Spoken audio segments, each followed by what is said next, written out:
Hey guys, in this video I'll be explaining chapter 5 for the AP Biology final. Now the plasma membrane, aka the cell membrane, is made up of phospholipids, which is this molecule right here.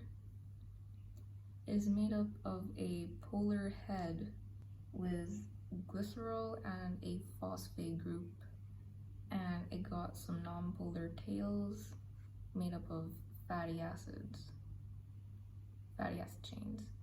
They form a bilayer with the tails facing each other. So this part is basically polar, and so is this, and this part is non-polar.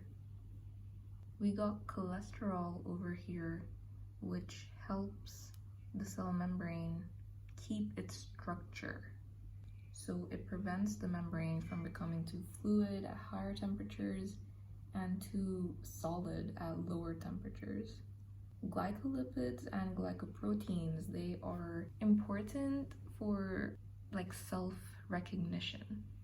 So that's pretty much their function. We got it over here. And we got other types of proteins. We got channel proteins, which allow polar and or large molecules to pass through.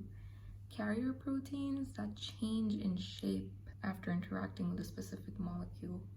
Cell recognition proteins, they can be used with the help of glycolipids and glycoproteins.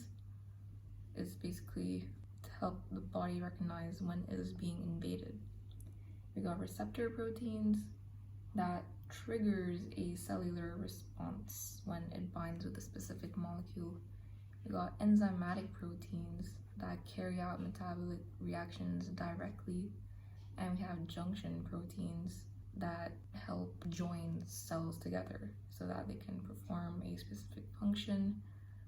All of these components, the phospholipid bilayer, cholesterol, glycolipids and glycoproteins, and the other proteins, together make up the fluid mosaic model. Okay, then we have transport across the membrane.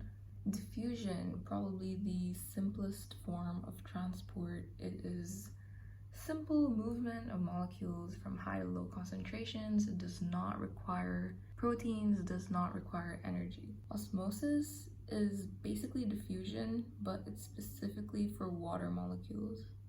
So it's the same thing, from high to low concentrations without energy.